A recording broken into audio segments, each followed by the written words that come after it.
Well, hello everyone out there. Welcome to our Six Dorans show. I am your host, Jacob Sminted Sanders, and I'm going to go in reverse order and say I am joined by Tanner Blitzerama Brelje. Hello. Hello. Oh, sorry. There was no point in me going in reverse. The other guy who said hello was Jamie Selceus Christensen. Moving Selceus? Come Selceus. on, man. Yeah, I stutter over my words every time. Is this not? It's not a big thing. It's just normal at this point. It's pretty normal at this point. So, Rift Rivals happened. We don't need to talk about that. EU is greater than NA is what we found out. And plus what we all kind of knew. Other than Team Liquid. We memed NA greater than EU, but honestly, it appeared that EU is stronger, and well, turns out they are. So, I want to do a quick summary of it, and it's that pretty much I don't think you can take anything away from Cloud9 because Sneaky was not playing for most of it. He played one game, and that's it. But then after that, he was too sick. Apparently, the entire house was sick, but Sneaky was bedridden sick. So I'll chalk that up to, Nisky was playing AD carry, and Blabber was playing the all of them played AD carry almost, but also technically Sneaky played 2 games because there were 2 C9 games. Oh, was it 2 of them? But yeah. So, either way, he probably didn't feel well when he was playing them. No, probably not. And then, G2 is G2, right? They can kind of play whatever they want and probably win. The one meme game of Team Liquid versus G2, which was their first game, it actually looked like G2 had some really good ideas. I don't want to, take away too much from that game because it was a little memey, and I felt bad for Team Liquid because, they beat G2, but people could say, oh, it was a meme draft. I'm like, well, kind of. Their whole goal was that you have Evelyn and Zed on the same team, so you have AP Amplifier and AD Amplifier, and I think because these games don't count, G2 was taking it as Team Liquid wants to play us seriously, so let's play this kind of meme comp and see if it actually works against a team who's going to try hard against us. It worked at first, actually. Team Liquid was, G2 was doing okay against Team Liquid, but then it ended up being that Team Liquid just had a better team comp, right? So I liked the ideas. I actually think if you take out the Evelyn, I think it actually the comp actually works, and you put a tank in the jungle instead. I think that comp they had actually works. But the reason they had Evelyn is because if you put Yuumi instead of Evelyn, Yuumi is also hidden as well off the map, which I think is stupid busted. And the her Q, the one that travels around the map, that thing is hidden too until it hits you. Absolutely dumb. Anyway, so they were trying to abuse that as well.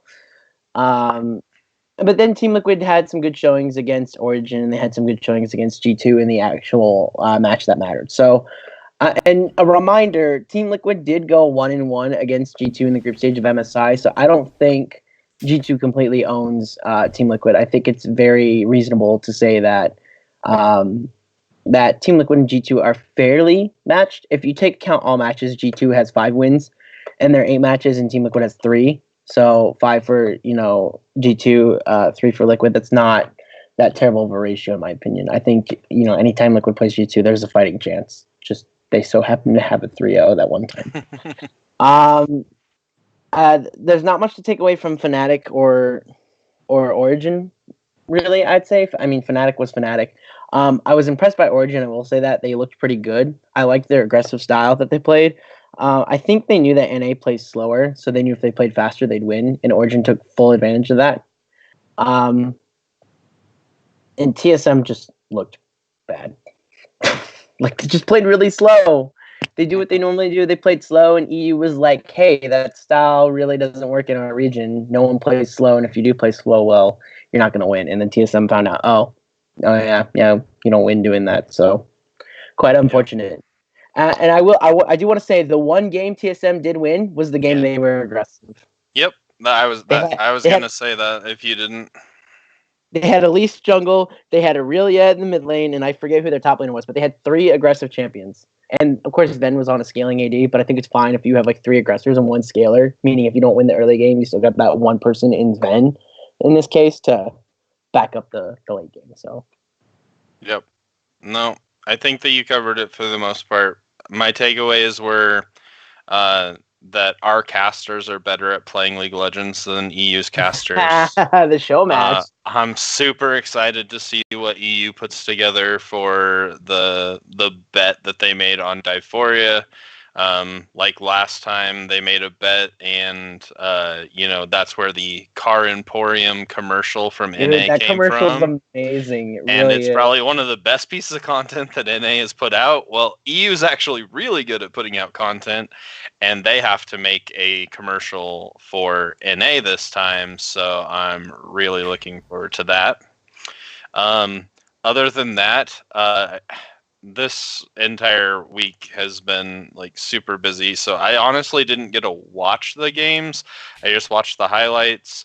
From what I saw, pretty much everything that you said was right on point. TL was really the only bright spot. I thought C9, for not having one of their namesake players in Sneaky, did all right for especially like how much rotating around they did. Like, it wasn't just Blabber went and played Sneaky's spot. Like, I think Blabber played AD carry, Svenskeren played AD carry, Niski played AD carry throughout the rest of the games. And, like, to be honest, it wasn't awful. TSM, though, did underwhelm, and that's the other thing I was going to say is, like, I've said on this I guess not podcast, on this show, really this entire split, that TSM has kind of scares me in what I'm seeing from them, because they don't look like the TSM from last split, or at least the way that they ended last split. And I think that a little bit of that has to do with TSM has never been a team that rotates a position, and so I really don't know if I fully buy into that yet. I guess you could maybe make the argument that it took C9 a little bit to to like be able to do that well. They started off awful and everybody wrote them off, and then they came back after they kind of got used to it. So I guess that's a possibility, but I just don't know if TSM's that type of team that's going to be able to do that. And I also don't know if the talent necessarily matches up in the one position that they're trying to do it with. If I remember correctly, Greg didn't really play a ton early on. I think it was mostly Acadian in the early games. They split. Okay. TSM played 4 games. Greg played 2, and Acadian played 2. Acadian went 1-1. Greg went 0-2. Okay, so I guess never mind on that. Then I thought Acadian played pretty much before the group stage, and then Greg played maybe the game before the best of 5, and then the 2 games in the best of 5 that TSM played. But anyway, I've been worried about what I've seen from this team from the beginning. I hope that they can get back to last split's form, because it did take them about halfway through the split to get their last split. And so I'm not writing them off by any means, but I'm definitely not thrilled to see a slow start from a team that ended so well last split. They were a reverse sweep away from winning the entire split in spring. So it's kind of sad to see that they were arguably the worst team. I also was impressed from what I saw of Origin, though. That was the one European team that I thought was going to come in and potentially lay an egg. And I thought they were going to be the worst team here at Rift Rivals, and I was very much proven wrong. Yeah, they looked really good. Surprisingly really good. So that was, I guess, good for them. I don't know. I feel like I had one other thing, but I kind of forgot what it was, so must not really be that important. Tanner, what'd you take away? I mean, Team Liquid fan over there. Yeah, I mean, As a Team Liquid fan, I was very happy with their performance overall. Obviously, as an NA fan as a whole, I wanted for a bit more. But I think at the end of the day, I was glad. First of all, I was kind of glad to see that all teams from all regions gave it a good effort. Actually, seemed like most of the teams cared about what was going on in a lot of these games. They took them seriously. They drafted seriously. They played seriously for the most part, and that was really nice to see because I know coming into this tournament, a lot of us were kind of curious about if this would be taken as seriously as we'd all like it to be. So that was one of the nicest ones. I think my two biggest takeaways, though, are I feel very confident about who our top teams are from both of our Western divisions at this point. I think Team Liquid obviously showed that they were the best team out of NA coming into this tournament, and I think that still kind of stands true because in the face of an international threat, they actually performed. Whereas, I mean, Cloud9 obviously you can give them a little bit of slack, but Cloud9 and TSM just didn't seem to show up well enough. And then I'm starting to get on the Fnatic boat for them being possibly the best team in Europe. And I guess the reason I say this is because when Fnatic needs to bring it, it seems like they're bringing it really well. I enjoyed watching a lot of Fnatic's games, despite them being at the cost of NA suffering horrible defeats. But I was very impressed with a lot of what they had to offer. We talked a little bit about the before the show, but my biggest question mark on Fnatic will be and always has been Bwipo, and he looked like a star. They put him on champions that are much harder for him to go feed on.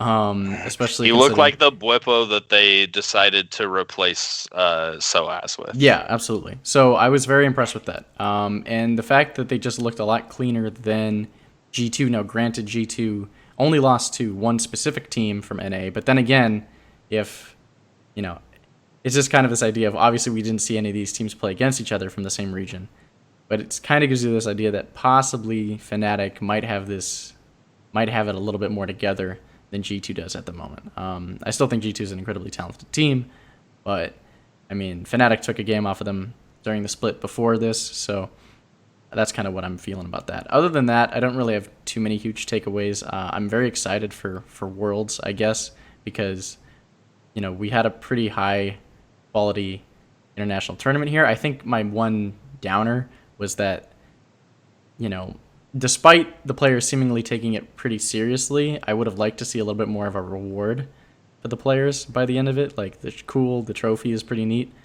But I'm sure it'd be nice to see a little bit more of an incentive, I guess, for the players so that they could take it a little bit more seriously. And I guess that's an overall discussion on Riot Games in general and how, they severely lag behind when it comes to paying their esports professionals for doing well in tournaments. But overall, I had a really good time watching it. As a bystander, as an NA fan, it was rough, but as an overall league enthusiast, it was fun. Yeah. I guess the other thing that I was gonna say actually kind of contradicts the your comment on everybody taking it seriously. I do think that people took it definitely more seriously than they have in the past. So that was nice to see, but I also think that some of the what could be considered just maybe like big-headed picks and plays are things that happen in this tournament because it doesn't matter, right? Like, you do get to see some competition from another region. I think that there were some storylines where those games were probably taken super seriously, such as Sven versus Mithy. The first time that they really probably faced each other ever. And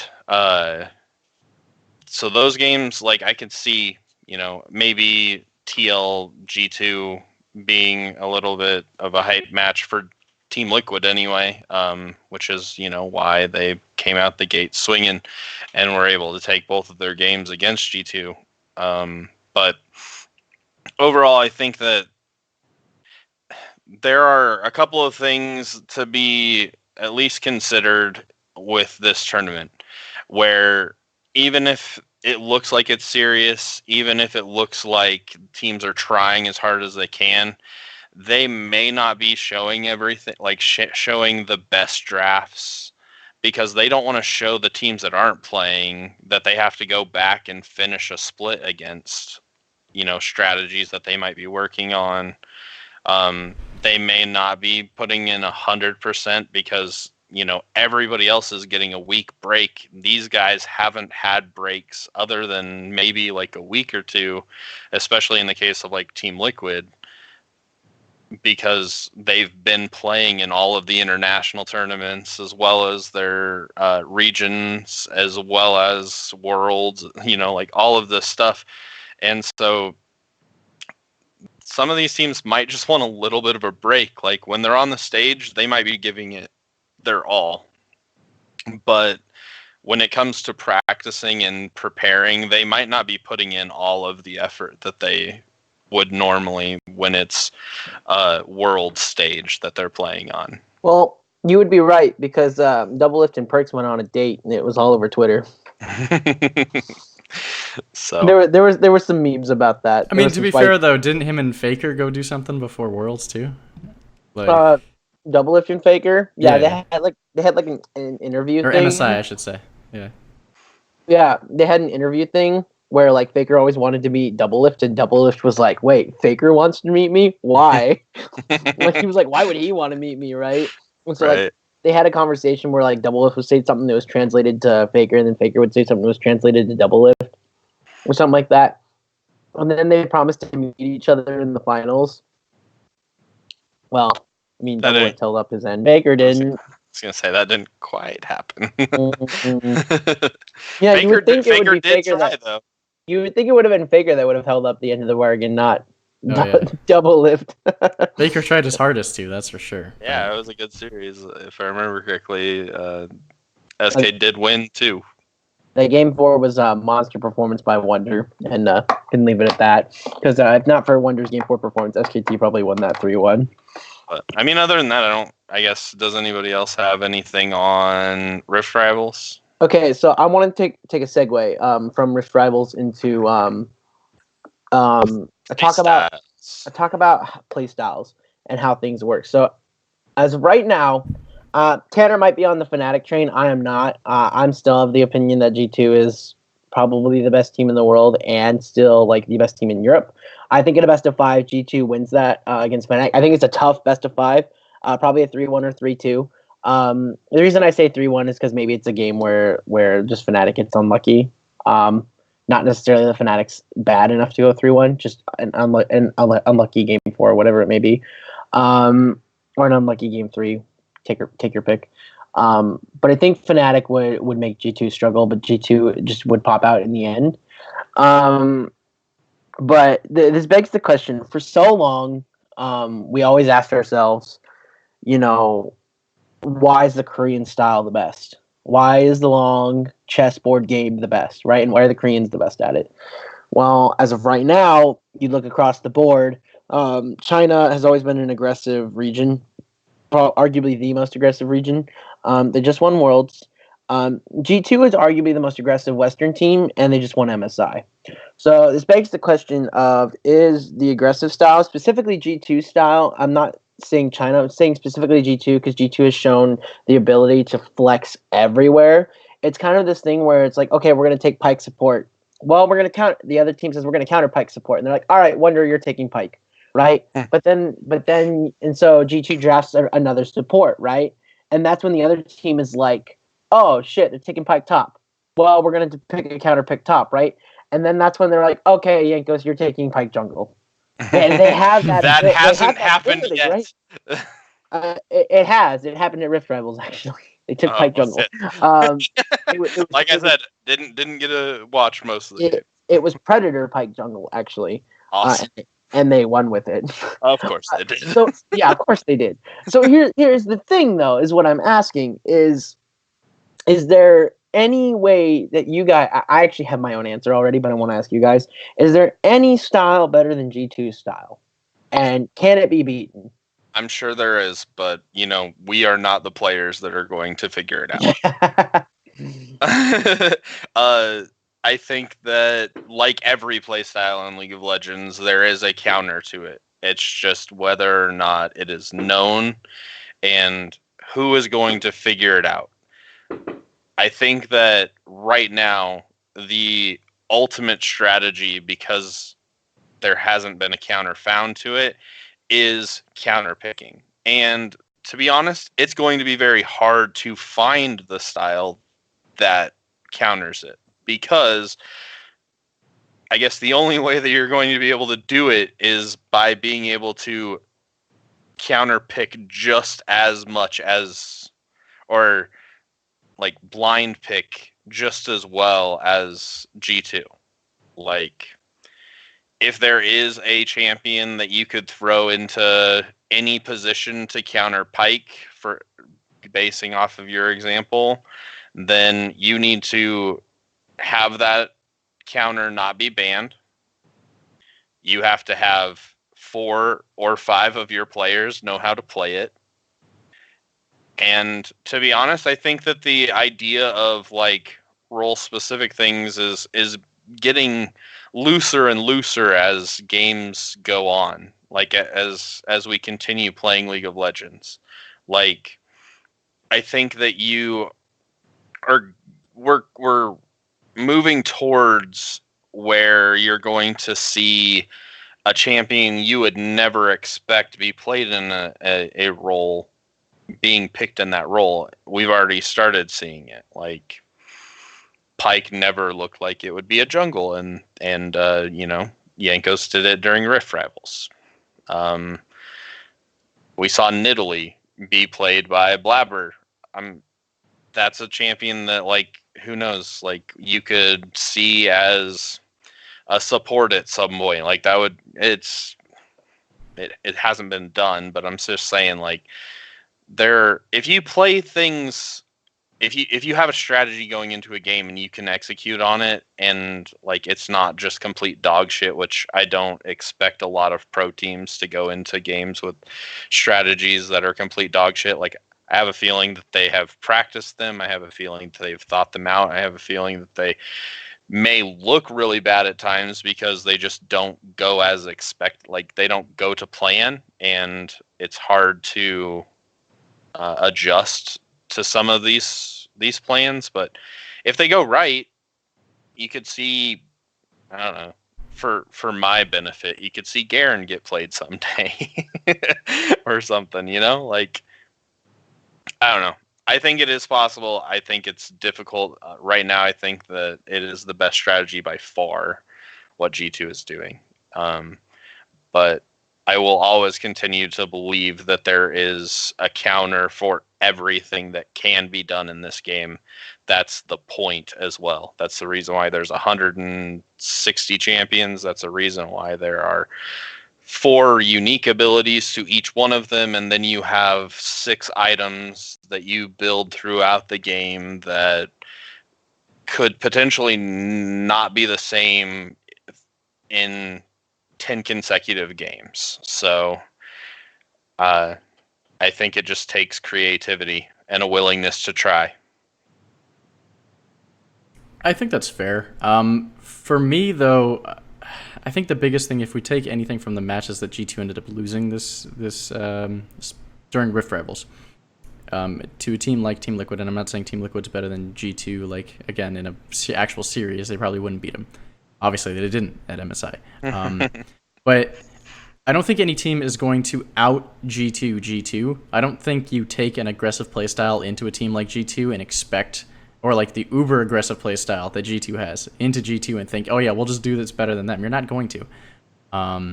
So I think it has to do a lot with what we saw with Liquid, what we see a little bit with Fnatic when they played against G2, is the importance of like finding the right time to counterpunch a team like G2. When they take a step too far, when they take a step, maybe just that one step a little bit too far, a team has to be like almost expecting that and has to be able to punish them for taking those little steps, whether that be over a small amount of time or just all at once.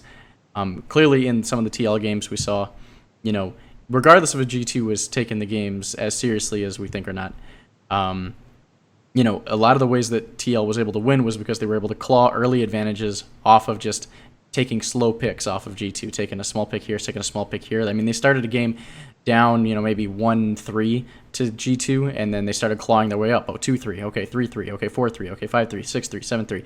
So you're definitely, the thing is, because of how much this meta is adjusted for a team like G2 to succeed, it becomes difficult because you basically tell them, hey, you can have the better strategy for right now, but we just have to play it better. And I think that's the hardest part about this, is because you're asking a team to play better than G2.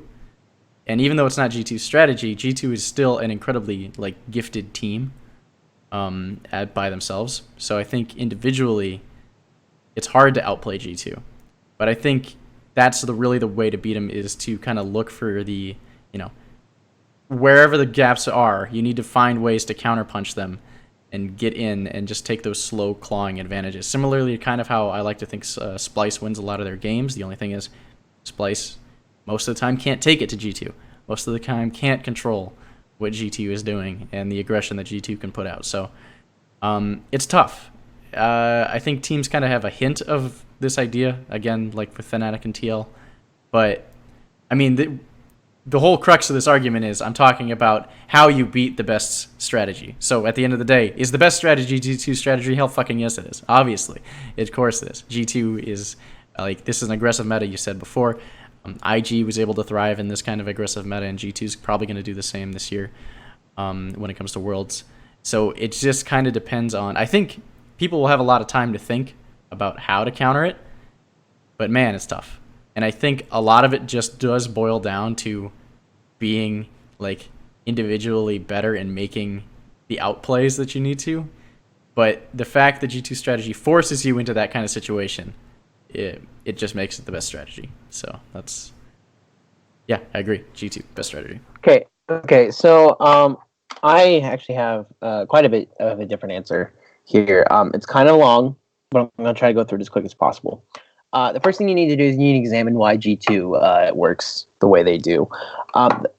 If Perks wasn't on this team can't do what it does, 100%. The reason for that is when you look at a team like Team Liquid, TSM, Origin, Fnatic. Fnatic might be the best example, actually. Their bot laners all know how to play one style champion. They know how to play marksman. There's a reason Reckless took himself out when marksmen were useless in the bot lane. He specifically benched himself because he knew it was more beneficial to have Whippo play bot lane and have Soaz play top lane and for them to win games than for him to even try and play mage, because he can't do it. He can now. He's done it this split, but it took him a long time to get there, right? Team Liquid, Double Lift was like, yeah, fuck it, I'll do it, right? And he had an O, I think on Vladimir he's 0-4 in the LCS or something like that. It's a meme, right? Double Lift Vladimir is a meme.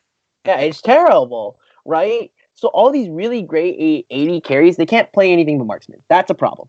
Perks didn't grow up as a marksman. He grew up as a mid laner, and he was asked to play assassins, he was asked to play mages, and he was asked to play marksman. He can do all three. So when you go to the bot lane and you're looking at, okay, we want to do a unique draft, Perks is like, I can play anything.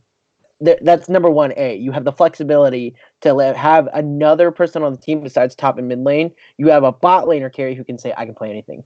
Junglers, they're required to play tanks, they're required to play bruisers, or they're required to play burst mages. It's not very often that a marksman is ever in the jungle, except for Graves or Kindred, and it's been a very long time since they've been relevant. But junglers have to play the same thing. So when you ask a jungler, to do something, they can do it too. It's only ever been marksmen really that can't do these multitudes of stylistic champions, and so G2 has an advantage over that in the fact that they do have a bot laner that can do that.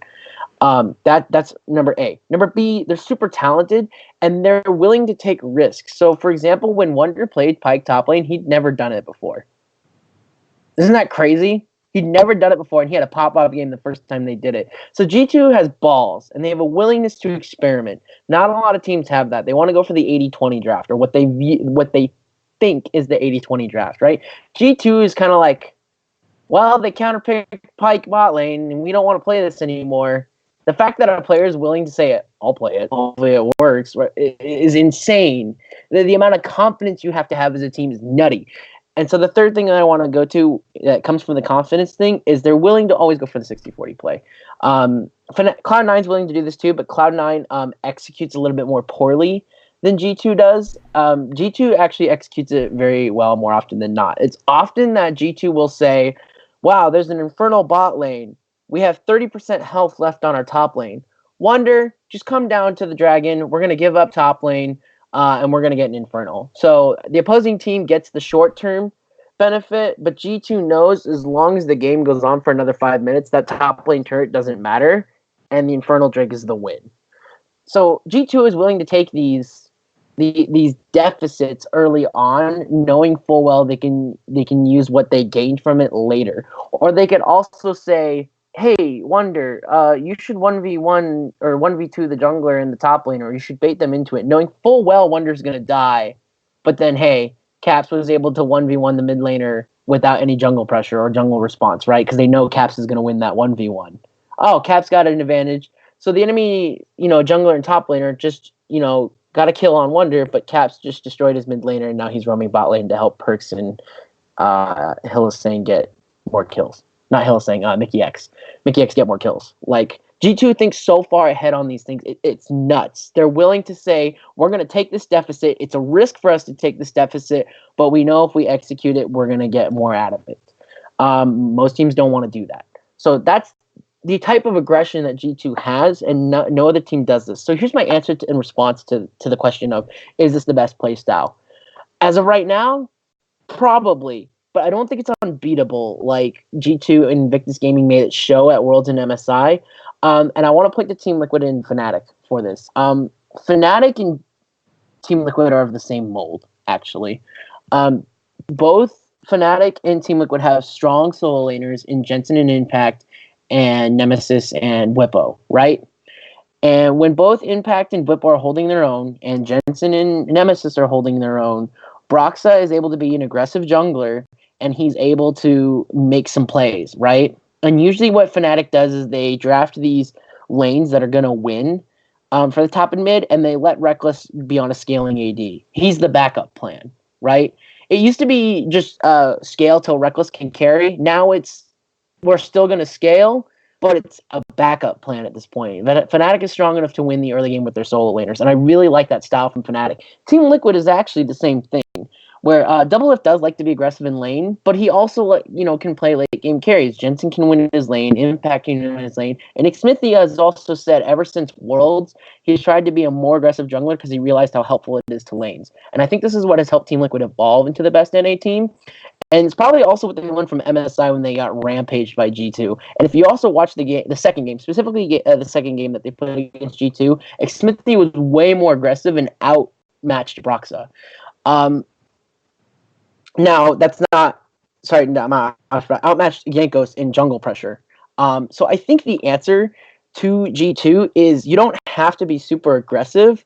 You can be the slower style, but you need to be able to be like a mixture, right? So like with Team Liquid and Fnatic, they have this game plan of our solo laners can do it, but if they can't, Doublelift and Reckless come to the rescue. I think that's a good strategy. G2 doesn't actually have that, right? If you drag out the long game, G2 are going to lose it. And we've seen Team Liquid beat them, and we also saw Fnatic pummel them in the early game as well. So I don't think it's unbeatable. I think it's probably the best style, but I don't think you need to play that style to beat it. I think some people would argue you need to out-aggress them, and I don't think so. I think if you watch how Team Liquid and Fnatic play against G2, that's the blueprint. So the only counter-argument to what you said is we haven't seen G2 lose a best of 5 since they lost to IG, which at that point in time, long ago. they didn't have caps, and they were not the team that they are now.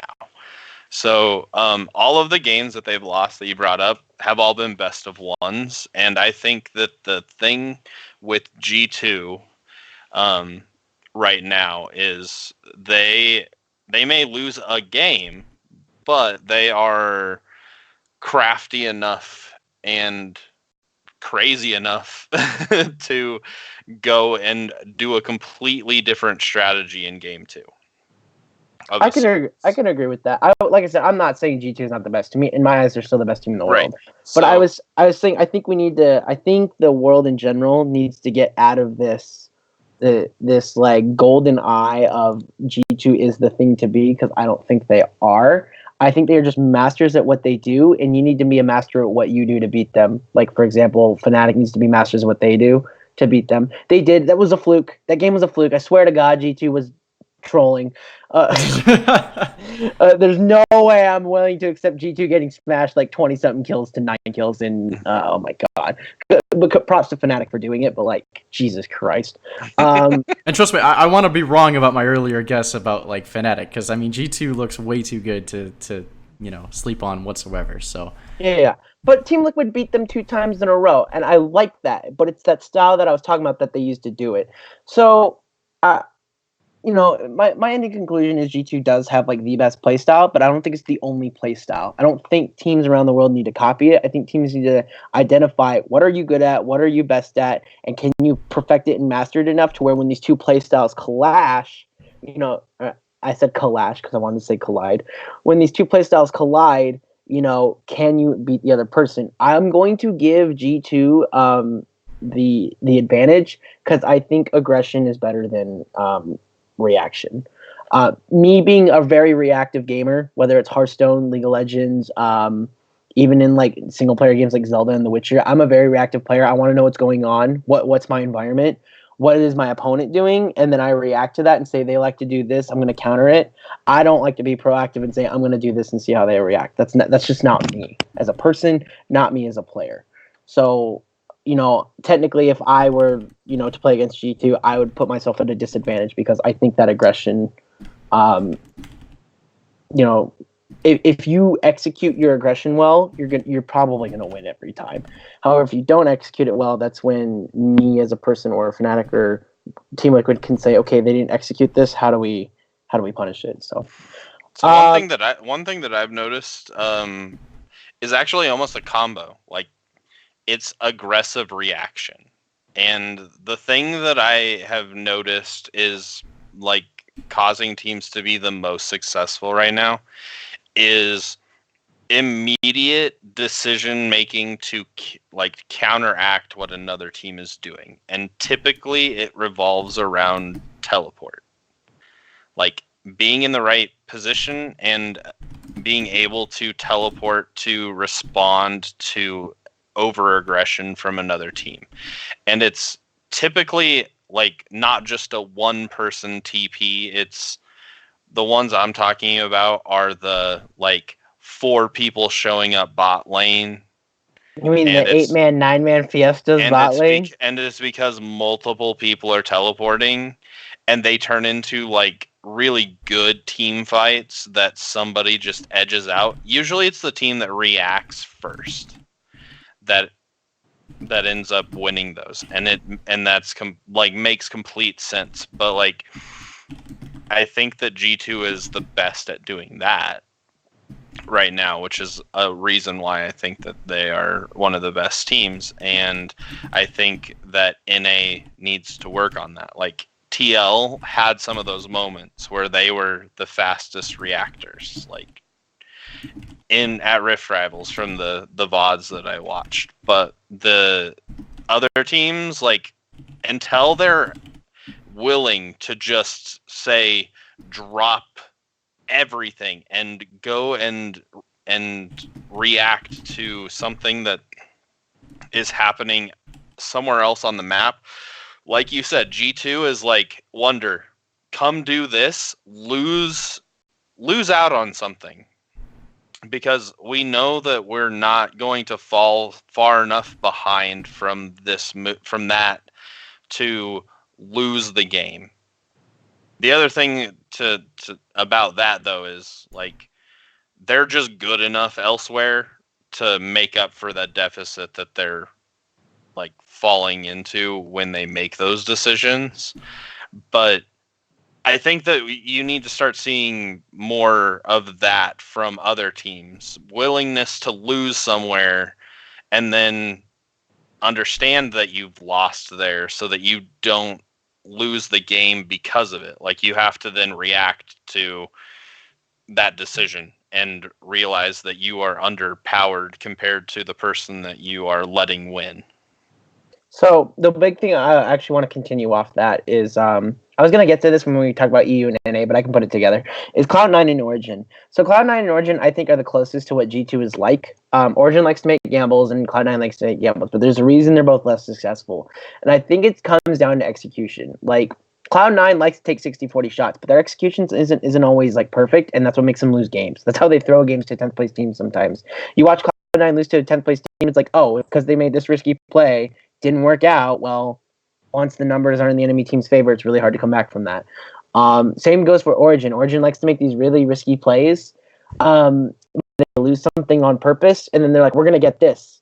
But then they go to get that, and they don't get it. And it doesn't work out. Like, for example, let's take the Infernal and top lane opinion again, but let's put OG into it instead. Alfari, you got a 20% health turret. Just come to the dragon. We're going to win that, right? Well, instead of well, I don't know, let's just say they're playing against Fnatic, right? Bwipo takes top tower, right? But by the time Bwipo's done taking top tower, Origin has just started Infernal, and now Bwipo is TPing into the Infernal pit Drake pit to fight with Fnatic against Origin. Origin loses 3 men, and they lost the Infernal.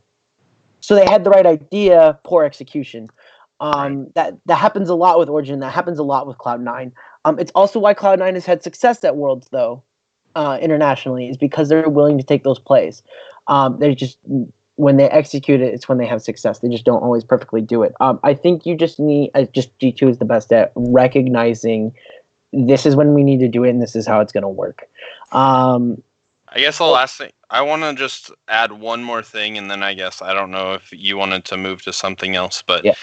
I think to close this discussion, what G2 has done, and maybe you can even go back a little bit to IG at Worlds, but I think that this aggressive nature is not leaving League of Legends anytime soon. I even think that if metas change, I don't think that you're going to see this adaptability go away from the game. So what I would say is I think that what IG and G2 have done, and I think G2 has done it more just because of the talent across the board that they have, in my opinion anyway, and maybe it's just because we watch the region more than we watch China, but they have evolved the game of League of Legends to a new state. Korea in general, they evolved League of Legends into understanding the game to a point that it said, if you don't understand the game this well, you will not succeed. And all of the other regions tried to do what they could to learn the game as well as Korea. And I think that they've finally caught up. X's and O's, mechanics, playing millions of games, taking practice seriously, everything, I feel they learned that. Now, G2 and NIG, these types of teams have shifted that. And they said, not only do you need to know the game, but you also have to be able to play it. You have to adapt to and be able to play a single character across 3 different roles, counter picks, blind picks, and then you have to be able to play fast and still do all of the things that Korea did, but you have to do it on a faster pace. And so I think that what we are seeing is never going away. I think that it will continue to be the case, even if metas change. The only way that it might change from this is if they add wards back, where you can get the vision to slow the game down again a little bit. But I guess I don't foresee that happening. I think that Riot is also happy with where it's going, so I think that they'll continue to make changes that will not take that away. They might get some of the tankier champions back, slow games down slightly, but I don't think that they're ever going to, or at least in the foreseeable future, I don't think that they're going to make changes that removes this aspect of the League of Legends. So I would say it's like an evolution of League. The first the first master rendition, I think Peak Korea was season 4. Might be my bias, but I think Peak Korea was season 4. Samsung White. There's a specific game against Starhorn Royal back when they were Starhorn Royal, where the entire side of Starhorn Royal's map was lit for Samsung White. I think they had a total of 11 wards down. Or 12 wards, some crazy shit like that. Not a single spot was blind. So they knew exactly where Starhorn was, and they knew we're going to get a pick here. We can get a tower here. No one's going to respond if we do to this. We know where everything is, right? And that was the Peak Korea style, right? And that dominated for a long time because no one was better at it than Korea. And then Riot nerfed wards. And then China was always like, well, we've always been second place because we're really good at team fighting. We're not very good at the vision game, but we're really good at team fighting, right? And then this lack of vision rewarded you for team fighting. And then finally it came to a head with Uzi, with Starhorn, right? And then Invictus came around and won Worlds. And that was the evolution. We went from chess to, okay, you no longer have to be, amazing at chess and have strong lanes. Now what you need to be amazing at is you don't have to have the strongest laners, but if you have the strongest team fighters, you're going to win the game, right? And now I think the game has gone from you don't need the strongest team fighters, you need the best skirmishers and the best draft for skirmishing. And that's what G2 has mastered. They have great skirmishers and their solo laners with their jungler Yankos. They're never afraid to get dirty, and they always have very good drafts. I'm actually wonder where League is going to go after this, because obviously this isn't going to stay permanent. And the reason I say that is because we can switch over to EU as I say this. I don't know much longer G2 gets to be on their high horse, because Pike got nerfed to the ground. Actually, not like Tom Ketch, actually nerfed to the ground. Pike did. Karma did. All these flex picks that allowed G2 That's the word I've been trying to think of all fucking night. Flex picks. So all these flex picks got nerfed in 9.13. Riot finally said, yeah, this can't happen anymore. Nerf. So I wonder how G2 is going to adapt to that, right? They can't just say, let's put Pike anywhere, because they can't do that anymore. And how they did it was Pike doesn't deal any damage to minions. Honestly, though, with put him in a 160 solo champions and with those 5 players and that coaching staff, I think they will find somebody to replace Heimerdinger top lane. G2, I really do think that it's going to happen. I think that when I said that I don't think that you're going to move away from this, I think that just with the number of options that are out there between champions, runes, and items, I think that you are going to continue to see these just random flex picks. Now that I have the word in my head, I'm going to say it 1,000 times before we end this show.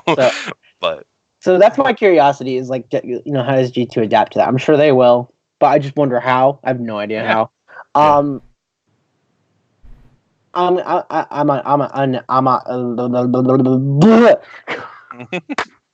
I've had enough of G2 as much as I love talking about them. Let's give some fairness to Rogue and Vitality and Splice and other teams that are part of this region as well. So there are other teams? I didn't. Yeah, dude. There are other teams besides G2. I mean, yeah, there's Fnatic and Origin. Let's just keep talking. Oh yeah, that's true. Yeah, that's right. Yeah, you're right. Anyway, so what the actual standings are going into week 4 for EU is Fnatic is at first 6-0, G2 is 5-1, Splice is 4-2, SK, Origin, Charlotte are tied at 3-3, Rogue, Misfits, and Vitality are tied at 2-4, and XNL's at the bottom of the barrel 0-6. We did review in the previous week, so that they played in week 3, so we don't need to do that again. I kind of just want to go into our prediction. I'm down with that. Sounds good to me. All right, so first matchup of the LEC starting on Friday is Rogue versus Schalke. Now, we haven't seen these teams in 2 weeks. I would like to remind you guys that 9.13 isn't coming out till next week. Right? Put out the gap for Rift Rivals. So actually, Flex Picks, the strength of Flex Picks is still very high for this last weekend. That'll change the following weekend. I don't know if it was because of Rift Rivals they did that. I don't know. But Rogue versus Stalka. It's really hard to like,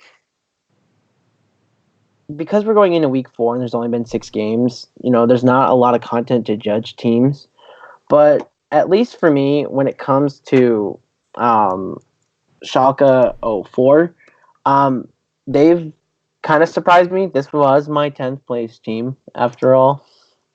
And here they are at 3-3, not being 0-6. So for my prediction of 10th place to be correct, they'd have to be 0-6, and they are not. They've won 3 of their games. But I would like to say that, like, in general, I think they've been a solid squad. I like the way Trick has played. I think Upset and Ignar have been fine. Odo Omne's been hit or miss. Abadage is still god-fucking awful at this game. I don't know why he's a starting LEC mid laner. For all the talk about EU mids, this guy is from NA, I swear. He's from NA. He actually had a couple of like good games. He's still 9th place in the first 6 weeks though, and he finished 10th place in the spring. I mean, good job. You improved from 10th to 9th, but like you improved from like dog shit to shit. Like what am I supposed to say? So I just I don't know, man. Would you like to think about it some more? Because I know who I'm picking. I mean, you guys can go with your picks, but I was like kind of trying to give some fair airtime to every team because we gave so much to the top 3 EU, and the top 3 NA as well. But like when I look at like Prophet and Inspired and Larson and Woolite and Vander, I think to myself maybe this team could beat Schalke, but that means Larson would have to step up, and I don't know about that either. My pick is Schalke. I want to pick Rogue, but I'm pretty sure it's just Schalke. My pick is Schalke as well, and it was actually very easy for me because of the fact that I'm just looking at who they have beaten, like each of these teams, and both of them have beaten Excel, so good for you. But Schalke has beaten Splice, and Schalke beat Misfits. Rogue's other wins were Vitality when they looked like shit. And who else did they beat? Are they only 2-4? Yes, okay, sorry. I was under the impression that they were 3-3 as well. So yeah, they beat Excel and they beat Vitality when they looked like shit. Otherwise, they lost to Splice, the other team that Schalke beat, and they have not looked good in the games that they've lost. So, it was an easy pick for me. Schalke's. Yeah, I agree. I think just Schalke has trended a little bit better for me. Obviously, they both of these teams look certifiably decent, but I'm gonna take a bit more of like that kind of veteran presence for Schalke. All right, cool. So the next one is going to be SK versus Splice. When it comes to like SK, I actually really like how Sakura has turned out in the top lane. Pyrian's been okay. Selfmane's been fine. Crown Shot and Dreams I don't think have lived up to the improvement that we saw at the end of Spring Split. But overall, like this is a solid squad. However, when you look at Splice, there's things like Vizichachi, Xerxes, Humanoid, Kobe, Scarin. If they had a different mid laner, I think Splice would be like an affirmed top team. But Humanoid just, man, he kind of holds his team back, I feel sometimes. Not that I like want to like shit on this kid or anything like that, but I definitely think he's the weak point of this team. And I think if Humanoid like really improved to be a top EU mid laner, like Splice could be a force to be reckoned with. But it's not the case. And in this case, they don't have to be one of the top teams either. They're just looking to be SK. So I'm picking Splice. Yeah. No, I'm gonna take Splice too.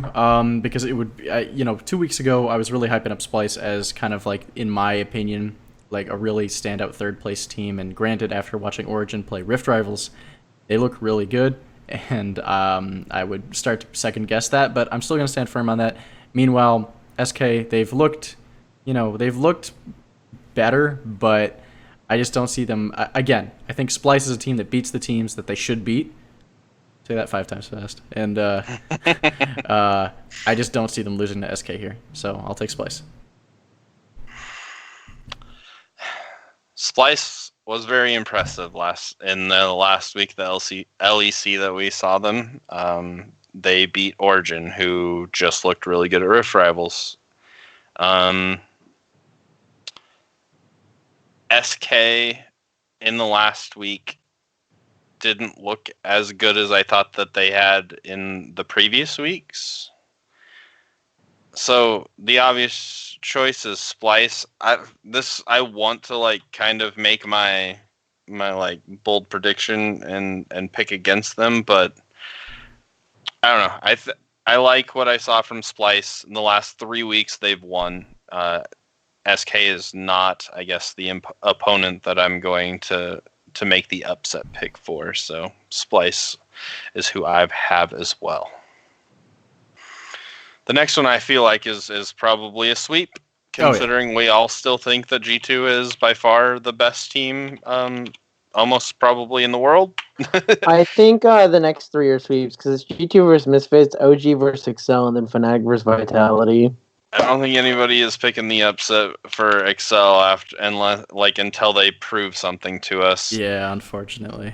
And Vitality versus Fnatic, I don't know. I think that one could be a discussion. I'm probably still picking Fnatic. It's not a discussion to me. No, I'm saying that I still think Fnatic is definitely the favorite, but Vitality, like, the reason why I think it could be a discussion is Vitality actually looked like they were turning the corner in the last week that we saw them. And if they win against Fnatic, then I think that, like, you can, write them back into having a chance this split. Because, yeah, they looked really bad through the first 4 games, but if they can look really good in week 3, albeit against teams that are not great, but if they could turn around and then beat Fnatic, who just looked really good at Rift Rivals and also is the only team currently in EU to have beaten G2, I think that would speak very highly for them. So, but I assume Fnatic for everybody? Yes. Okay. Cool. So, day 2 is SK versus Excel. I still have no reason to think that XL is going to pull something out as much as I want to. I need to see it man, first. they almost beat Fnatic. Dude, I know, but I need to see it, like, again, because that's the same issue. They actually need to beat somebody. Don't get me started on the XL rant again. We already know where this goes. XL always looks decent in the games that they think you might win, and then all of a sudden they just let them have it. Just give it away. So until they don't give it away, I'm not going to pick them. Okay, so I guess you're going for SK. Yes. I think all of us are. I've already written it in, so I hope all of us are. I really want to pick the upset. Do it. I'll write it in for you. You don't have to say it. I'll just write it in for you. I don't know. Oh, Excel. Oh, so sad. I know I'm gonna pick SK. Fuck. Damn it. I missed this first Vitality. Oh God. You know what, Jamie? You haven't gone first yet. You go first. Okay, I'm picking Vitality. I made up my mind when I wrote the matchups into the document. I think, kind of based off of what I said before, Vitality looked really good the last time we saw them. Misfits is a beatable team for a Vitality that looks like they did in week 3. So I don't know. Like, I think that this might be a slight upset pick, but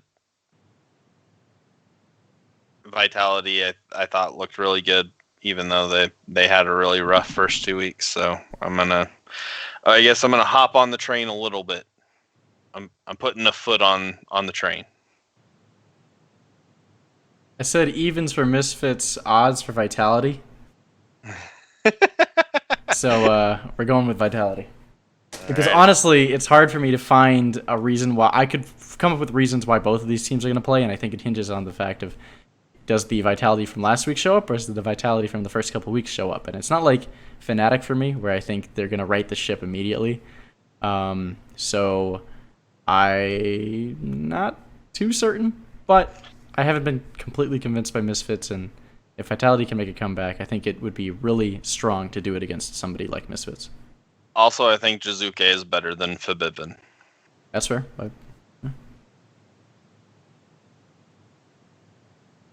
Who are you thinking, Sanders? You know, I think it's a tough one, honestly. It is tough. I don't... Well, because, like, they both beat Excel, right? If we judge any team by how well they beat Excel, we're not going to get anywhere. No, I mean, like, I'm serious. They both beat Excel. I guess that's fair. And Misfits beat Rogue. That's their other win. But Vitality's other win was SK. Technically better competition. At the same time... It was also just convincing. Like, Vitality in week 3 was convincing. I thought. I don't buy it. I don't think it was it wasn't a 100 Thieves level of convincing, I don't think. But yeah, it was I think still... 100 Thieves was convincing when you like look at their actual comeback. I'm not like convinced at all by Vitality here, but really, like, you're asking me, you know, do I want to pick Misfits? No. And that's the problem, is you're asking me to pick a team that I don't want to pick versus a team that I'm just not convinced by. That's where you pick it. You pull out a dice and you roll it. That's all I'm gonna say. I'm gonna pick Misfits. It's simply just because I like Misfits bot lane more than I like Vitality's bot lane. That's really it. All right, sounds good. Poor analysis. Moving on. Oh God, you know, I look at the next two and I'm pretty sure I'm just gonna pick Origin and G2. Yep. It's Origin versus Rogue and G2 versus Schalke. Yeah. Those are my two picks for those. Yep. I'll take G2 and Origin as well. All right, so the last one is Fnatic versus Splice. This actually should... Yeah, this should be game of the week. Looking at the rest of the games, Oh, yeah, for this sure. should be game of the week. It's not even close. Yeah. This is definitely game of the week. By the way, if real fast, since we're talking about Fnatic, if we are all correct about Fnatic against Vitality, oh, never mind. They started a week after. I was going to say that means that Fnatic went the first half undefeated, but I think they have one more. They would be 8-0 anyway. Yeah, we got 2 more weeks. Fnatic versus Splice. There's a case to be made for Splice. I'm not going to tell it to you because I don't buy it. Fnatic. That's fair. I really like this Splice team, and I think there's a case for them to be made where Vizichache beats Bwipo, and he plays Poppy. Yeah, sure, why not? I mean, Poppy's been a popular top lane tank pick lately, like, to be honest. And but I mean, I'm being in all seriousness, no, they're like, in a world where Vizichache beats Bwipo, Kobe matches Reckless, and Kobe can match Reckless, and most importantly, where Xerxes beats Broxa, this team wins. My biggest problem is you're putting Humanoid versus Caps, and you're already putting yourself at a huge Caps deficit. Is not on Fnatic. Oh shit! Sorry, Nemesis. I meant to say Nemesis. My bad. Habits die hard. You're living in the past, son. Old habits do die hard. No, my point still stands. I don't like Humanoid versus Nemesis. You're already at a deficit doing that. So honestly, like, you got to try and come back from a roster deficit. I think that's hard. So yeah, that's what I'm thinking for that. Fnatic is undefeated in the LEC. They just looked good at Ripple. They gotta lose at some point. I think that Splice could be the team that does it, but I don't know. the way that the way that if you've listened to or watched the show, the way that I tend to make picks is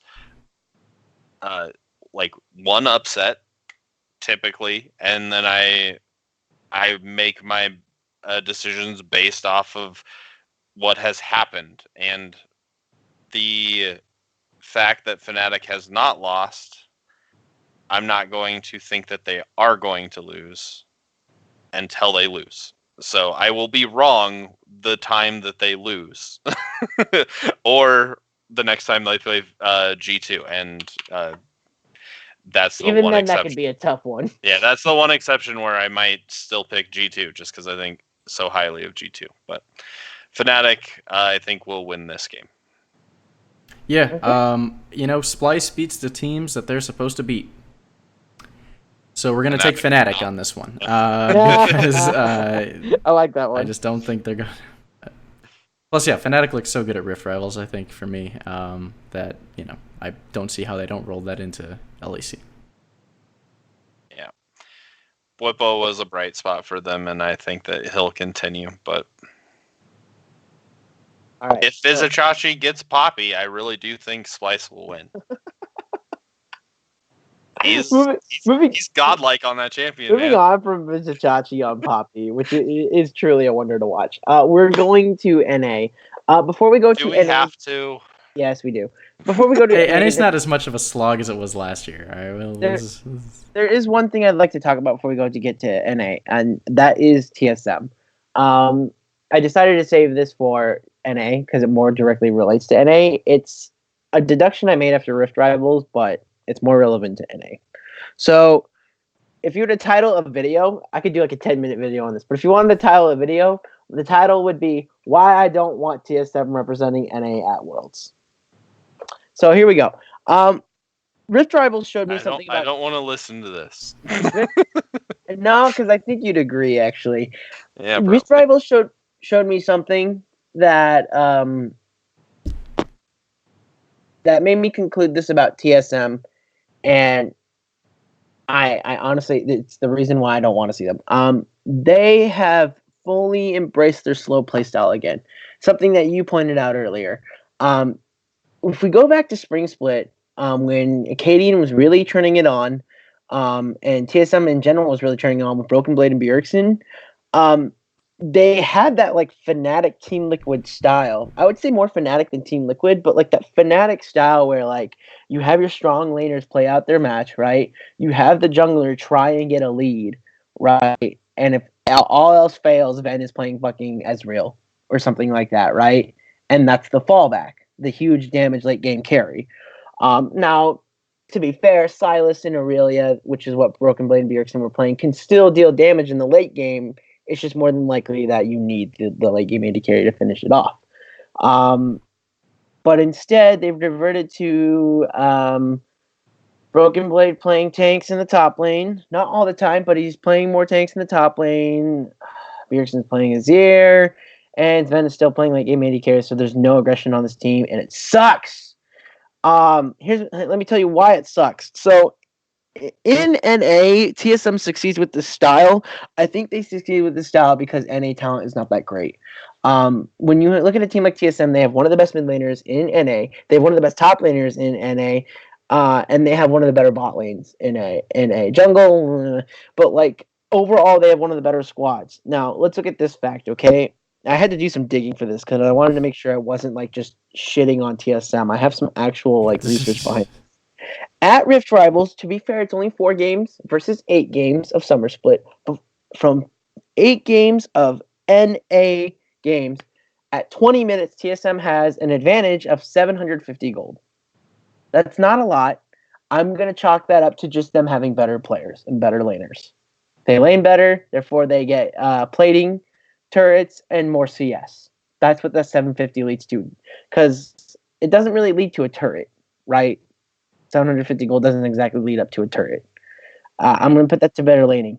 At Rift Rivals, their average at 20 minutes, negative 4,700. Almost negative 5,000 total less than what they show at NA. Now, this could be a debate for like EU greater than NA thing, but here's my conclusion from this. TSM has always had a problem with international competition. They've never done well because they've always stuck with the same play style. They've always gotten newer players, but they've always stuck with the same play style. It didn't matter if Doublelift was on the team, didn't matter if Wild Turtle was on the team, didn't matter if Dyrus or Haunter was on the team. They always stuck with this slow play style. Bjergsen or Wild Turtle or Doublelift are going to carry it in the end, right? It sucks. I'm done with it. After watching them in Spring Split being aggressive and really showing me, hey, we reverse swept Cloud9, and then we were 2-0 against Liquid. Holy shit. And then when they revert back to the slow pace style, I'm done with it. After watching them get destroyed by Europe, I've realized if TSM is our number 3 seed or number 2 seed, they are going to get wrecked. Because this is not a playstyle that can be played anymore. This playstyle is done. It's over. You can't sit back and wait for a team to make a mistake and then say, oh, it's 35 minutes in the game, they made a mistake. Bjergsen on your Azir, go ahead, take it away. No, done. Forget it. We've talked about aggressive playstyles earlier. You don't even have to be aggressive. You just need to be proactive.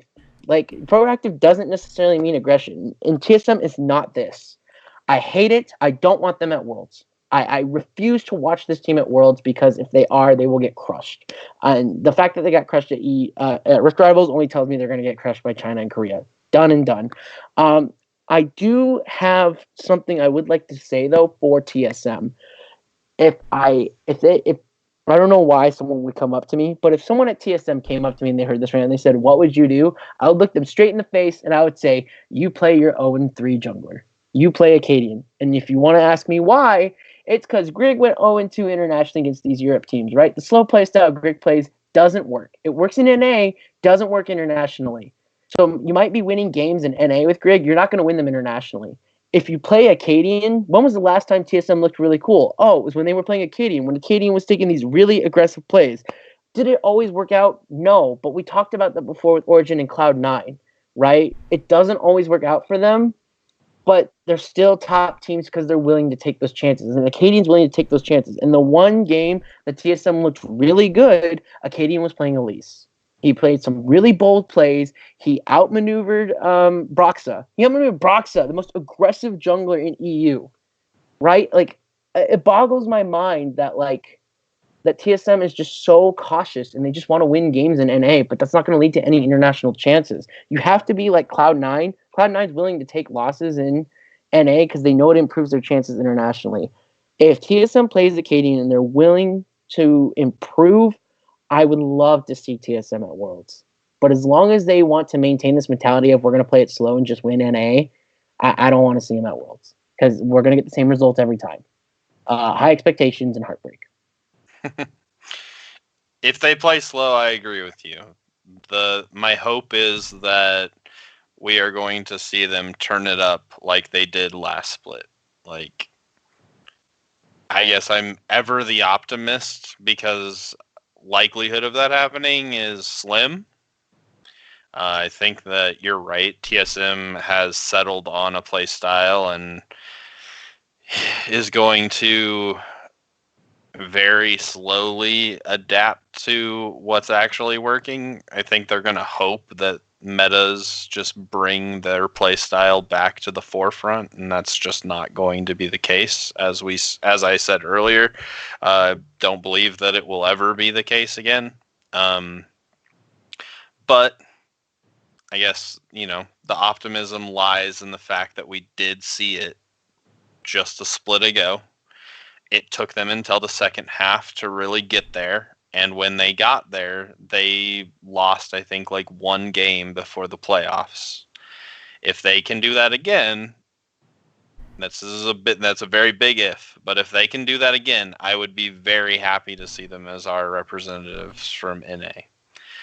But again, it's a very big if. So, like I said, this is an unpopular opinion, but I think this also goes with starting your 0-3 jungler. I don't care that Grig has 5 wins and Acadian has 0. The aggressive playstyle comes from Acadian. Acadian allows that to happen. Grig does not. They need to play Acadian. They need to risk losing if they want to win more games. It's kind of funny how that works, right? You need to risk losing to win more, but Cloud9's been doing it for the last 3 years, right? And to some success. G2 has been doing it to massive success, and Invictus Gaming did it to massive success as well. I think TSM is just really behind the ball. And they're going to stay behind the ball if they want to keep up this play style. Sure, you'll beat NA because you have better players, but that's really all it is. You have better players, not because you are a better team. On the point of aggressive jungling, though, I would like to make an announcement that I made yesterday. Rush has been cut from Echo Fox, and his replacement, who will be playing this weekend, and I'm really excited to see him, is Mike Young. Mike Young will be the jungler for Echo Fox. Nice. Last time we remember, this kid was super aggressive at Rift Rivals. TSM got him as their substitute, and then TSM never played him. But I thought they did play him 1 week, but like it was not good. it was like a substitute week, though. It wasn't like he's the starter. So I'm really excited to see Mike Young. I think luckily for Mike Young, he's got a relatively easy starting schedule versus FlyQuest and Guardians. I don't think you could ask for a better schedule. But I can't wait to see this kid. I hope he's improved. A lot of casters and players have said he's absolutely nutty and insane in Academy. Even Dardoch has said like Mike Young is like one of the hardest opponents for him to prepare for in the Academy. Which, by the way, it's still a crime that Dardoch is in Academy. What the fuck? Anyway. Agreed. Agreed. Maybe TSM should look at getting him.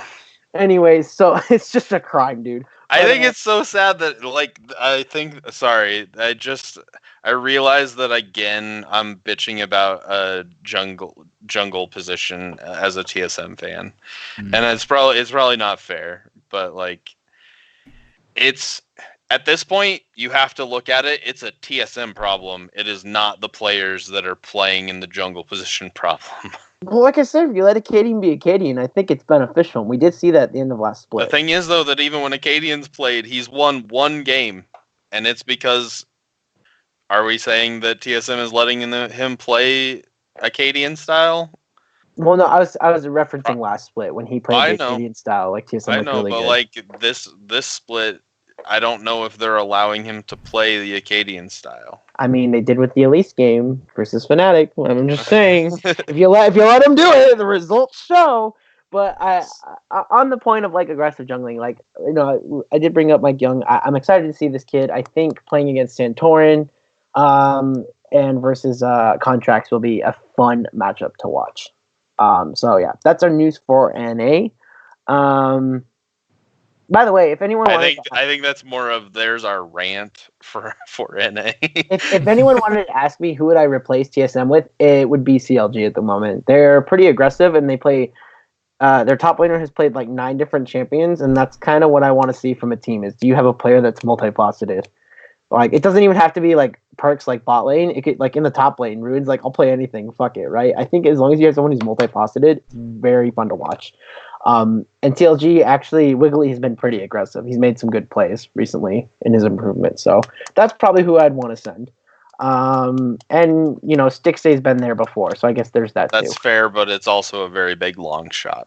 It is unless they made it through the gauntlet or whatever. Hey, remember, dude, these teams are tied right now. So let's get into. But points-wise, I'm talking about. Yeah. So let's get into this week. So the first game is FlyQuest versus Echo Fox. God,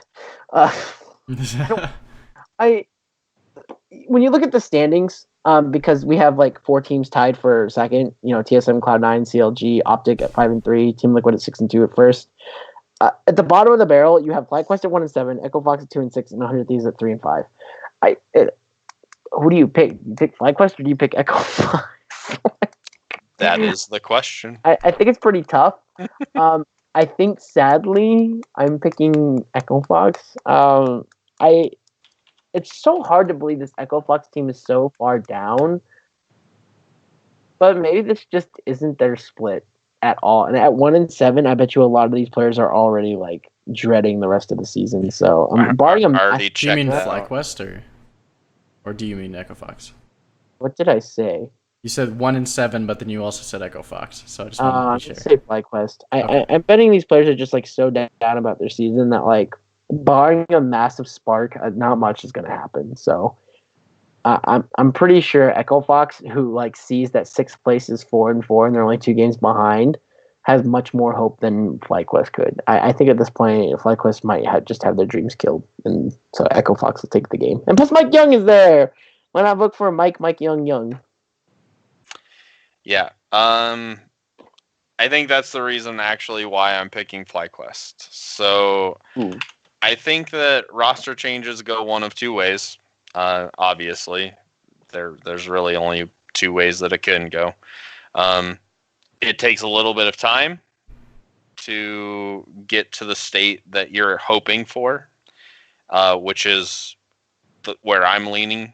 And since both of these teams are right next to each other in the standings, I don't think that it's completely unfair to say that FlyQuest would be able to win this game, because they still do have talent. It's just, for some reason, they have not been able to put together wins. Like, they had a couple of close games that they lost. You can't say that that's all they've had anymore, because they've continued to lose, and they've definitely played competition that they should have been able to beat if that's all that it was. So there's more to it that hopefully this week break has, fixed something for them. But I'm expecting, I guess, that the Mike Young change is maybe beneficial for Echo Fox in the long run. I think maybe the first game on stage again for him, after the ups and downs that he's encountered over the last couple of years, it might not go in their favor against a team that I still have a little bit of hope for, even though they probably don't deserve it.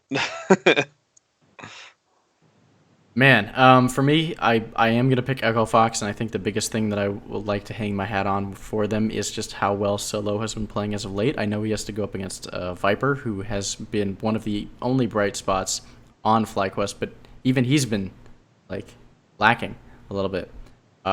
So I don't see a situation in where Mike Young is a downgrade at all.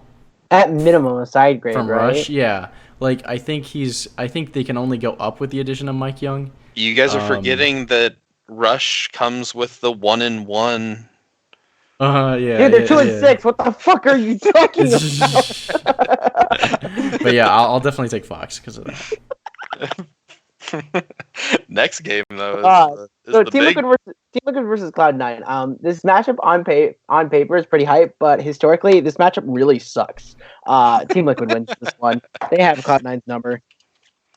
Gotta go with Team Liquid as well. We don't even know if I guess all of Cloud9 is going to feel well. Yeah, I was gonna say Cloud9 could still be super sick. So if it was that bad, it can definitely take a week to get back, and then you still might be a little weak from being sick. So, but TL looks really good. They proved that they are the best team in NA at Rift Rivals, and so I don't think anybody's picking against them for a while. Let's not forget that Team Liquid is 9-0 against them in their last matchups. That's the reason I'm picking Team Liquid. That's fair. I'm just adding to that. Team Liquid owns Cloud9's ass. Moving on. We have TSM versus 100 Thieves. Okay, spicy one, boys. I'm picking 100 Thieves. Let me tell you why. Okay, so they're on a 3-win streak. Sure, whatever. Azale said Cloud9 on the Dive-Foria or the dive, I forget. It was before Rift Rivals, though. Azale made a really good point about 100 Thieves that made me change my mind on them. He talked about why someday being replaced works. Yeah, someday, I mentioned it in the last show. What'd you say? What Azale said. Which is? Just feel free to go over again. No, which is? That he is not a super aggressive player like Fake God. And therefore but Fake God being aggressive allows the jungler then to go up and help him out. Also for the mid laner Rio to be able to be in the game. You got it. Perfect. Exactly. Anyway, yeah, you got it. So he's willing to be aggressive, right? Where Someday only took like the 90-10 plays, like the plays he knew was going to work out, and that's why Someday looked like a god at times. Because if he knew a play worked, well, he was going to go for it. With the aggression, this is exactly what we were talking about earlier, right? Like my whole complaint about TSM, like doing the 90-10 plays, not really wanting to do anything, until they see something happen. That was kind of Someday. Well, that's not Fake God. Fake God is a rookie. He's young, so he's gonna want to make. He's not gonna want to make mistakes. He's gonna want to try something that he doesn't know if it works or not.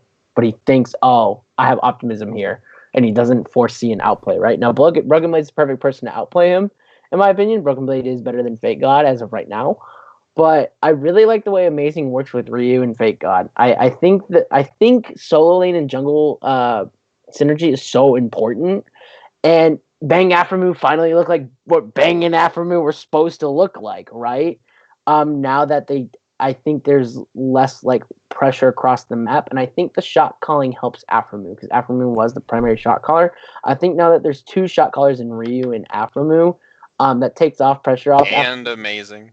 And and I think I would call Amazing more of a leader, but like regardless, Aphromoo is able to focus on his lane more than just the entirety of the map, right? And all this collides together, and this also reminds me of a game that TSM would lose. Combine aggression with the fact that this is a game TSM would lose, like just a perfect game for me to pick the upset. So 100 team, they're going 4-5, baby. I'm going down with the ship, and TSM is going to win this game because even though they look like shit at Rift Rivals, they can't do this to me. So they're gonna win. They can't do this to me. All right. Well, I like logic. They can't do this to me. I like the teams that trend upwards rather than downwards. So I will go with 100 Thieves on this one. I thought I would be the odd man out on this one, and it's sad, but I think that you might be right. Don't worry though, their win streak ends after this game. Like We're not trying to shit on TSM. I know. I get that. They have done this to themselves. The next one is Optic versus Golden Guardians. I think outside of Smithy, Medios has looked like the best jungler in NA. I love Optic right now. I'm bought in, right? I think they're a good team. They're a solid squad. Okay, yeah, sure. They went 1-1 last week. That's fine. They played Cloud9 and Team Liquid. I don't think that's a bad thing. This is a team that looks like it's a top 4 team. It should beat any of the bottom 6 teams, right? Or it's a top 5. They are last split's FlyQuest. Yeah, so I think they're better than last split's FlyQuest. I'm just saying, FlyQuest was the team that was 4th place and should have beat the teams below them. Yeah, but you said. So. Last split's NA was a fucking mess. Would you like to retell us how you feel about last split? Okay, so Please don't. Oh, God. Please don't. You're gonna pick Optic. We got you. Tanner, who you going with? I'm also gonna pick Optic. I've been really impressed by Crown and Medios, and I think if Crown plays. Sure, if Crown plays, but I think even if he doesn't, I think overall Optic just has the tools, and they're working so well together that I think they can definitely handle Golden Guardians. Even though I really do like Golden Guardians a lot, I just think Optic has looked so much cleaner. Cool. I think Sorry, I already wrote it down in the document. I'm picking Optic as well. I've been, I guess, on the bandwagon since the beginning, since I picked them as a playoff team. Yes, I'm going to continue to say that until it's no longer until they fall from graces and fall out of the playoffs. But I'm going to keep reminding you guys that I picked this before the split even started. I also do think that Crown will play because I think he just wasn't feeling well 2 weeks ago now when he didn't play. And I don't think it was serious enough that he's, not going to be healthy by now. So I fully expect him to play. And he looked really good when he played, as well as, like you said, Medios has been probably the second best jungler. And just overall, the team has performed really well.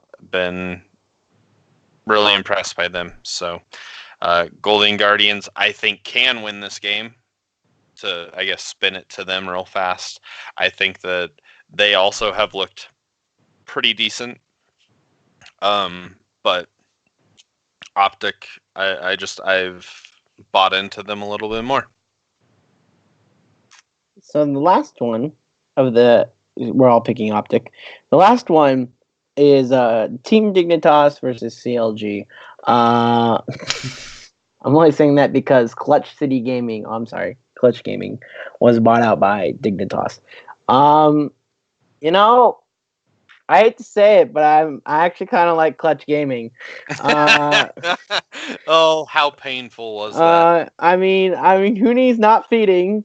Demonte looks pretty good. And Vulcan and Cody Stone aren't doing that bad down there. I'm still a little iffy on Lyra, but I like 4 of the 5 players on this roster right now compared to none of the players that I liked on the roster at the very beginning. It's a decent roster, and it's a team that I think can pull off some wins. I feel like this is our 6th place team actually. We're 7th place team. I don't think they're in the bottom 3 or deserve to be in the bottom 3. I mean that could change, but at 4-4 they're looking pretty nice. But then we got a team in CLG who's looking 5-3, and I really love what they're doing. I love that their top laner has not played a single champion the same way. He's played 8 unique champions in 8 games. Stixay and Biofrost are looking pretty good down there. Wiggly has improved, and Power of Evil is Power of Evil. I mean, there's not a lot to hate about CLG. They just keep on improving and improving. So I'm giving this game to CLG, although I wouldn't be shocked if CG won this game, and I definitely feel like this might be a better game than Team Liquid versus Cloud9. I think this is the game I'm most hyped for this day. That's actually kind of crazy just because of the names, but like you said, TL has dominated that matchup, so I could fully see this being a good game. But Tanner, who do you got? Oh man, I think CLG is the better team, and I'm going to pick CG. Because okay. I think, I don't know, I just, like you said, I really like what they've been doing, and I think this is a game they can win, so why not?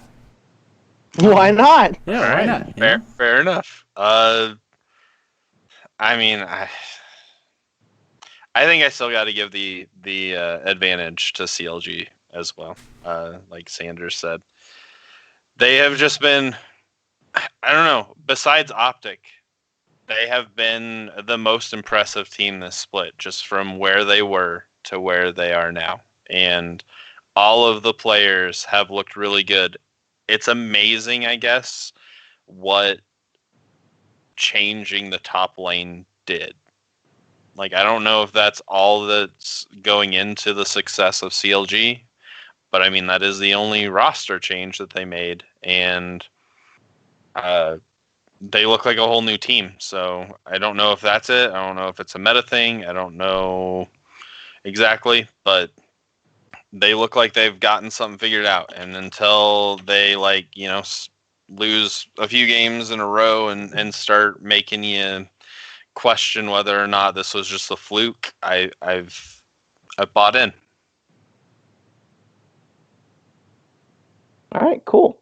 So we're going on to the next day. It's Fox versus Golden Guardians. Well, honestly, the better team is Golden Guardians, so I'm picking Golden Guardians. I think Hunter contracts Froggen and Deftly, and I forget who their support is. My bad. I think they've all been fine. I don't think they've been amazing, but I think they've been fine, and I think that's all you really need. It's Ole. Ole, thank you. I think that's all you need when you're asked to beat a lower tier team, right? So I feel like I have to pick. I feel like my hands are tied, and I actually have to pick Golden Guardians. I feel like the obvious pick is Golden Guardians as well. Just, I don't know. I haven't been bought into them. I wasn't bought into them before the split started. They made me question that in the first week with how good they looked. Since then, though, they have, they've been fine. They've been back to where I'm not overly impressed. I don't have a reason to think that this team is great. If they're going to make the playoffs, they're going to sneak into the playoffs. Like, they're going to be a 5th, 6th place team, in my opinion, at best. And I can see a world where they fall out of playoffs. Echo Fox hasn't looked great. Solo has looked great. Everybody else has looked pretty bad. But they're making a change. And I said that it could take a little bit of time. Is this the game? Like, is this where... I know it's only... Like I said, they're going to lose the first game. But is one game enough to kind of get comfortable on stage with your teammates and the environment? Maybe. I guess what I'm saying is I don't know who I think is going to win this, so I'm going to just go with the standings right now and say that Golden Guardians is going to win, even though I kind of want to pick Echo Fox. I'm not thoroughly impressed with Golden Guardians, and I am kind of buying a lot of what Fox is selling right now. I feel like this is a pretty strong week for them, and against opponents that they can have a strong week against. So on that note, I think I will take Fox to kind of start pulling their weight in the league again. I like that take. I do. Even though I don't agree, I like the take. So the next game after that is Clutch 9. Well, that's the matchup is Clutch Gaming versus Cloud9. I did give some praise to Clutch Gaming. I definitely think they can be a 6th place team, but a 6th place team should lose to a top 3 team. Cloud9. I think it's funny that you finally praise Clutch Gaming and you still pick them to go 0-2. Wait, did I really? Shit. But it's a pretty obvious pick, I think, for all of us. I'm picking Cloud9 as well. Yeah.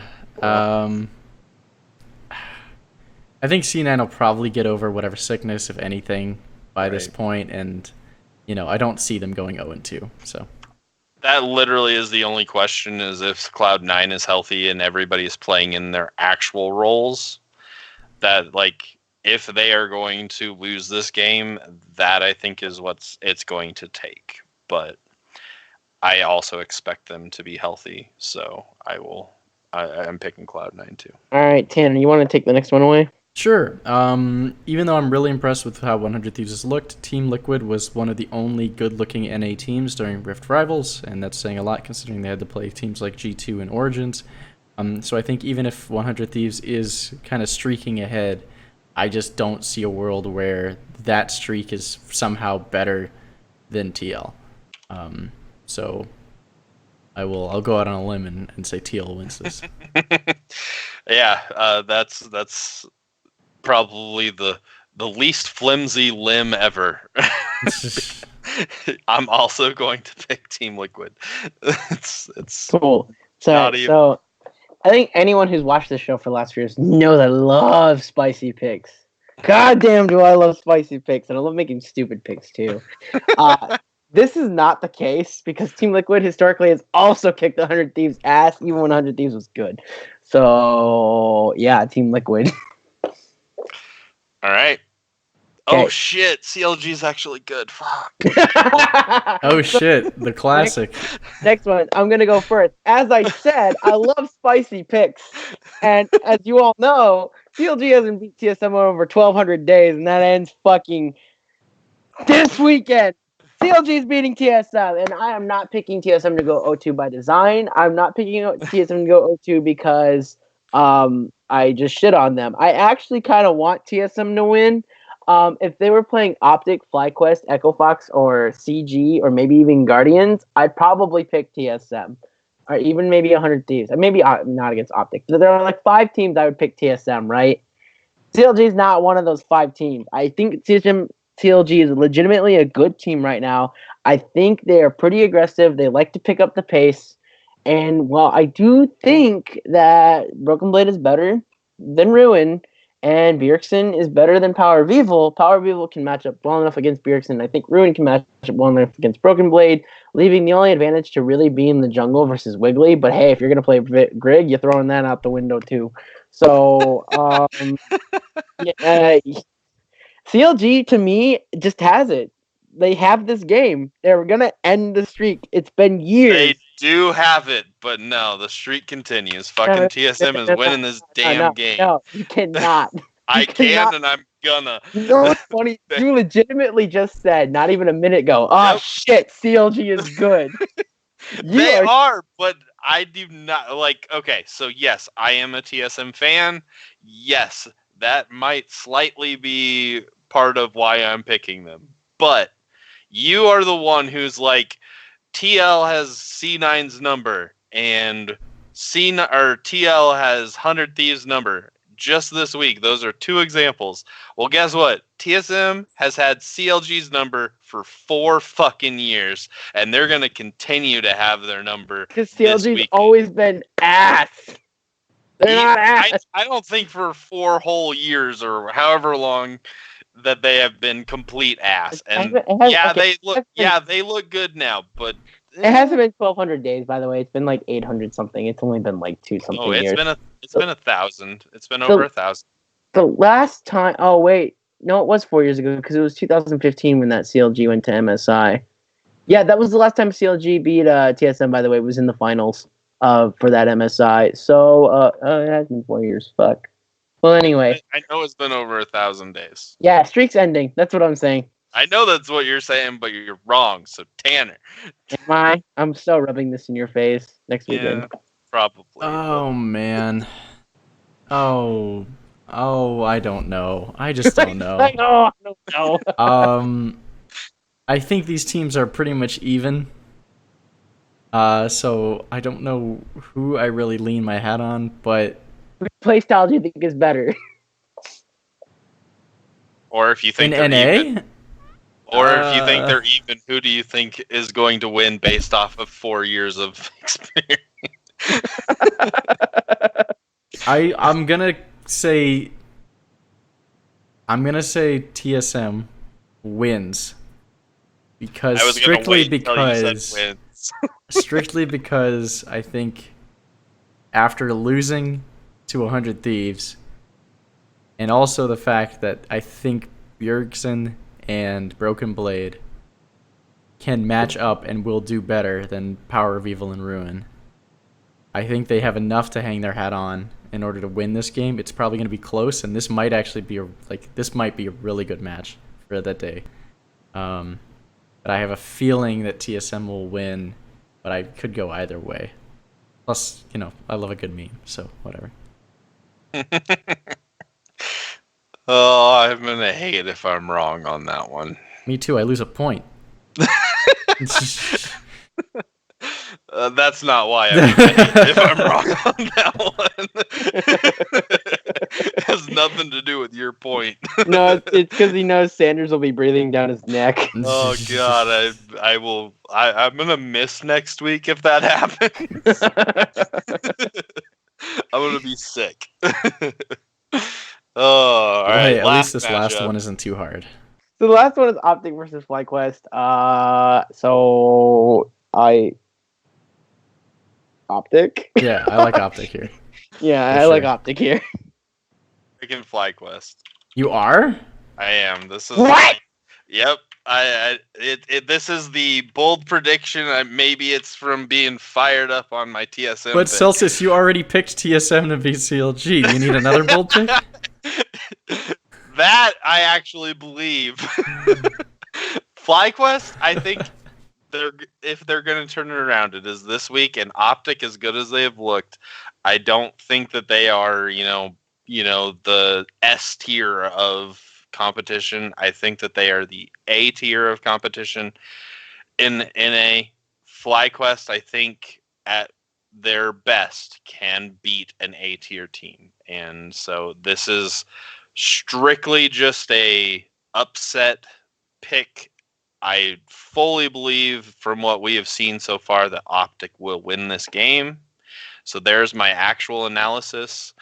My pick, however, is going against my analysis, and I believe that FlyQuest will win. Or can win. Sounds good. Probably, All right, so probably won't win, but we got some maybe. we got some upset picks today. Some more likely than others. You know, I at the end of the day, though, I mean, what does it matter when like G2, Fnatic, and Liquid just reign both of these regions, right? So, yeah, that's pretty much it. So, other than the announcements we made, we got no other news. So, I guess we're gonna be signing off today. You can find us on our Discord at 6Dorans. Find us, or message me on Twitter, ask me for a link, whatever. We'll get you on there some way, somehow. You can either search for us on Discord or, like I said, message me on Twitter. I'm at JCSandersTBS. I'll give you the link. You can also find us on 6dorans@gmail.com. And yeah, that's about it. So, Otherwise, we do actually play League, and our gamer tags are in, like, Sanders says them throughout the. They're also right under each of our pictures. Right, but they're also on the screen for you. So. Yeah. So, and I've been playing a lot more League lately. It's cool. Wait, no. Have I been playing more League, or have I just been playing that new game called Teamfight Tactics? What's League of Legends? Yeah, what is League of Legends? I don't even know anymore. What is League of Legends? There it is. If you actually look on Twitch, Teamfight Tactics is the #2 streamed game, and League jumped all the way to 9. Yikes. Oh, they have different categories? I didn't know that. Yeah, they do. Little did we know, the only way to defeat League of Legends was for Riot Games to defeat it. With League of Legends. With League of Legends, yeah. Yeah, the quote from Donkey on this whole thing was, Auto Chess is a game so good that even Riot couldn't fuck it up. So, it's good. I would play it. For sure. I mean, Donkey also just hates Riot Games. Well, that's so true. That's true. But it's fun. It's definitely fun. Alrighty, let's finish signing off so we can, you know. So from Jamie Selceus Christensen, it's past midnight for him. He's tired. Yeah. And Tanner Blitzerama Brelje, I'm Jacob Sminted Sanders, and I will see you all on the Teamfight Tactics map.